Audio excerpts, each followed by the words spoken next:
목이 마를 때까지 기다렸다가 물을 마시는 거는 안 좋아요. 자, 일단 살찌는 물에 대해서 알아보겠습니다. 자, 어떻게 먹으면 살이 찌냐?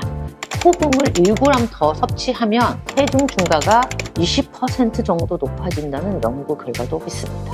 지방 분해에도 반드시 물의 섭취가 필요합니다. 보통 하루에 1.5리터 물을 먹는 게 좋다라고 많이 알려져 있습니다. 어떻게 물을 마시는 것이 좋은지 알아보겠습니다. 안녕하세요. 열정으로 찾는 희망 조영신 원장입니다. 나는 물만 마셔도 살이 찐다. 그런 분들이 있어요. 또 어떤 분들은 저녁에 막 맛있다. 먹고 자서 부었어. 부었는데 그 붓기가 그대로 살로 가. 그래서 계속 뚱뚱해진다. 뭐 그런 분들도 있습니다. 근데 물은 제로 칼로리 음료잖아요. 근데 어떻게 물을 마시면 살이 찔까요? 그래서 이번 유튜브 영상은 살 빠지는 식사법에 이어서 어떻게 물을 마시면 살이 빠지고 어떻게 물을 마시면 살이 찌는지에 대한 영상입니다. 자, 이 영상을 끝까지 시청하시면 그 비밀을 알 수 있습니다. 자, 그럼 시작해 볼까요? 자, 물론 우리 몸에는 모든 대사에 필요한 성분입니다. 물은 H2O 성분입니다. 이 성분을 마시면 우리 몸에 들어와요. 바로 흡수가 되고 소장에서 흡수가 돼서 이 흡수된 물은 혈액을 타고 온몸으로 퍼져나가서 여러 가지 역할을 합니다. 모든 장기의 대사에 관여하고 모든 프로세스에 작용합니다. 그리고 지방 분해를 위해서는 지방 분해에도 반드시 물의 섭취가 필요합니다. 보통 하루에 1.5리터 물을 먹는 게 좋다라고 많이 알려져 있습니다. 그런데 수분을 섭취하는 방법은 생수를 직접 먹는 방법도 있지만 음식물에 함유된 수분을 섭취하는 방법도 한 방법입니다. 어떻게 물을 마시는 것이 좋은지 알아보겠습니다. 자, 일단 살찌는 물에 대해서 알아보겠습니다. 자, 어떻게 먹으면 살이 찌냐? 자, 첫 번째 수분을 섭취하는 방법 중에 국을 먹을 때 밥을 말아 먹어요. 뭐 설렁탕, 미역국, 콩나물국, 국 많잖아요. 그런 경우가 굉장히 많고 편하고 또 실제로 먹어보면 맛도 있어요. 그래서 굉장히 흔하게 하는 식습관입니다. 근데 국에 밥을 말아 먹다 보면은 일단 중요한 게 빨리 먹게 돼요. 그리고 더 많이 먹어진다라는 연구 결과도 있습니다. 왜냐하면 빨리 먹으면 밥이 위를 채우는 속도가 혈당이 올라가는 속도보다 빨라요. 그러니까 혈당이 올라가서 뇌에서 렙틴을 내보내서 식욕 억제 호르몬을 내보내서 더 이상 먹지 않게 해야 되는데 렙틴이 재분비되기도 전에 위 안으로 음식이 가득 차게 돼서 과식을 하기 쉽습니다. 자, 두 번째로 술을 마신 다음날 국물 요리로 해장을 하는 습관입니다. 자, 해장국 먹어보시면 아시죠? 굉장히 짭니다. 나트륨 함량이 높은 음식이에요.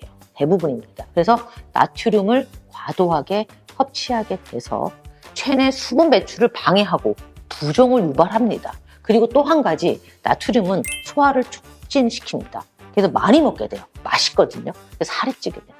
그래서 소금을 1g 더 섭취하면 체중 증가가 20% 정도 높아진다는 연구 결과도 있습니다. 자, 세 번째로 목이 마르고 한데 생수 대신 음료수를 먹는 거예요. 아, 탄산음료 맛있어. 시원하잖아요. 먹고 과일 주스 먹고.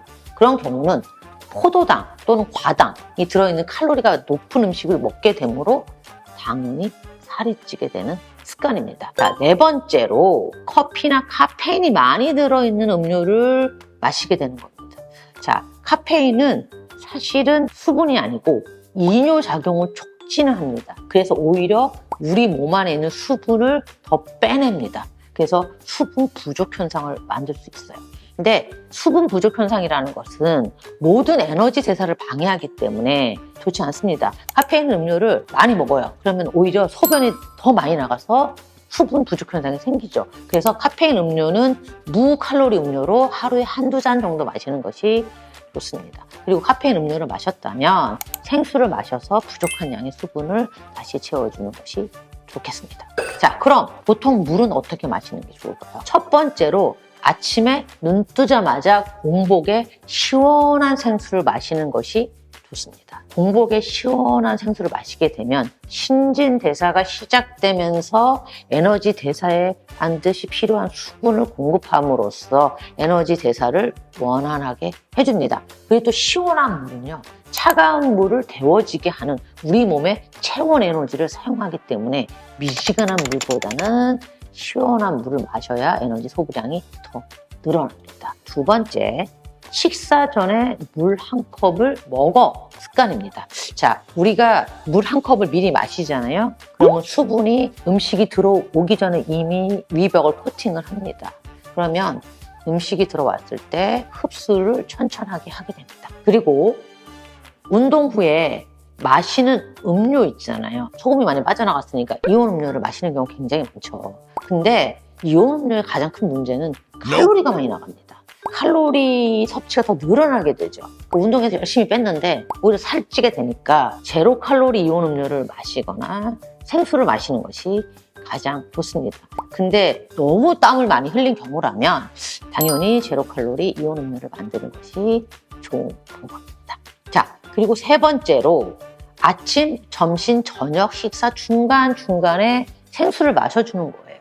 그래서 우리 몸의 에너지 대사를 계속 원활하게 만들어줘서 칼로리 소비를 잘하게 하는 것이 중요합니다. 자, 목이 마를 때까지 기다렸다가 물을 마시는 거는 안 좋아요. 왜냐하면 우리 몸에서 수분이 많이 빠져나가면 우리 몸이 부족해 라고 하는 신호가 목이 마른 거거든요. 그러니까 갈라진 논에다 물을 부어봐요. 벼가 잘 자라지 않잖아요. 그렇기 때문에 원활하게 신진대사를 하기 위해서는 미리미리 중간에 물을 마시는 것이 좋습니다. 자, 우리 몸의 70%를 수분이 차지하기 때문에 물은 우리 몸의 가장 필수적인 성분입니다. 몸을 원활하게 물 흘러가듯이 만드는 것이 건강 유지에 중요할 것입니다. 물 한 잔을 마시더라도 자신의 건강을 생각하면서 마시는 것이 현대의 100세를 살아가는 가장 중요한 핵심일 것입니다. 자, 저한테 오셔서 수술을 해요. 아름다운 몸매를 만들었어요. 자, 그러면 몸매 만들었으니까 제가 하는 이 방법을 실천을 하면은 아름다운 몸매 라인을 평생도록 유지할 수 있습니다. 오늘은 여기까지. 감사합니다. 자, 많이 추워지는 시기입니다. 움츠러들지 말고 활기차게 건강한 몸, 아름다운 몸 만드시고 다음에 봐요. 이 영상이 마음에 드셨다면 구독, 좋아요, 알람 설정 부탁드립니다. 이만 안녕.